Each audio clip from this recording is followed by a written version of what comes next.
আবারও উত্তপ্ত হয়ে উঠছে ইউক্রেন যুদ্ধ। রাশিয়ার ভূখণ্ড দখলে নেয়ার চেষ্টা চালাচ্ছে ইউক্রেন।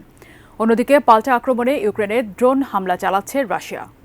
পরিস্থিতি যখন ক্রমেই উত্তপ্ত হয়ে উঠছে, তখন রাশিয়ার ভূখণ্ড লক্ষ্য করে দূরপাল্লার ক্রুজ ক্ষেপণাস্ত্র স্টর্ম শ্যাডো ব্যবহারের কথা ভাবছে ইউক্রেন। আর এজন্য অপেক্ষায় আছে আন্তর্জাতিক মহলের সবুজ সংকেতের।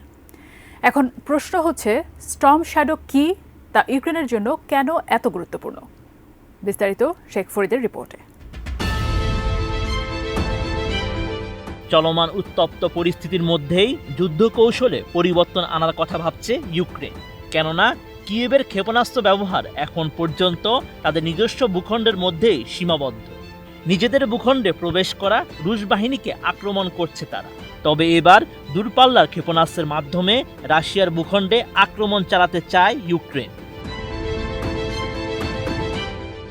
ইউক্রেনকে এরই মধ্যে দূরপাল্লার ক্ষেপণাস্ত্র স্টর্ম শ্যাডো পাঠিয়েছে যুক্তরাজ্য ও ফ্রান্স।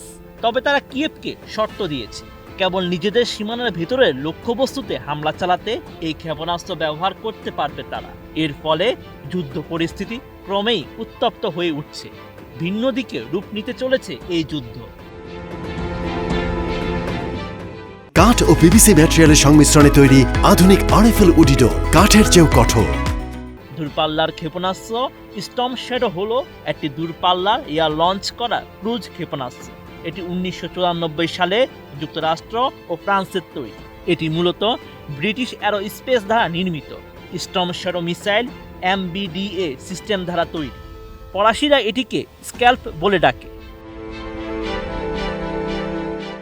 এই ক্ষেপণাস্ত্রটি প্রায় 500 কিলোমিটার দূরে লক্ষ্যবস্তুতে আঘাত আনতে সক্ষম, যা শত্রুপক্ষের আকাশ প্রতিরক্ষা ব্যবস্থাকে বিপর্যস্ত করে দিতে সক্ষম। তবে এই ক্ষেপণাস্ত্র বেশ ব্যয়বহুল।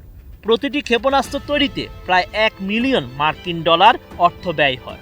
আর স্টর্ম শ্যাডো এরই মধ্যে ইউক্রেনীয় যুদ্ধবিমানে সংযুক্ত করা হয়েছে। সামরিক বিশ্লেষক ও ব্রিটিশ সেনাবাহিনীর সাবেক কর্মকর্তা জাস্টিন ক্রাম্প বলেন, স্টর্ম শ্যাডো ইউক্রেনের জন্য একটি অত্যন্ত কার্যকর অস্ত্র। এই অস্ত্র রাশিয়ার দখল করা ইউক্রেনীয় অঞ্চলের সুরক্ষিত লক্ষ্যবস্তুতে যথাযথভাবে আঘাত আনছে।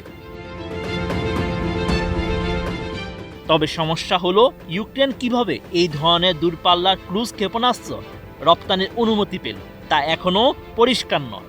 কারণ মিসাইল টেকনোলজি কন্ট্রোল রেজিম বা MTCR 300 কিলোমিটারের বেশি পাল্লার এবং 500 কেজি পেলোড ক্ষমতার একটি ক্ষেপণাস্ত্র রপ্তানির উপর নিষেধাজ্ঞা রয়েছে। সামরিক বিশ্লেষক জাস্টিন ক্রাম্পের ধারণা, রাশিয়ার সতর্ক ব্যবস্থা সত্ত্বেও দেশটির ভেতরে হামলা চালাতে স্টর্ম শ্যাডো ব্যবহারের অনুমতি এখনও যদি ইউক্রেনকে দেওয়া হয়, তাহলেও মস্কোকে নানা ক্ষতির মুখে পড়তে হবে। Sheikh Farid, ATN news.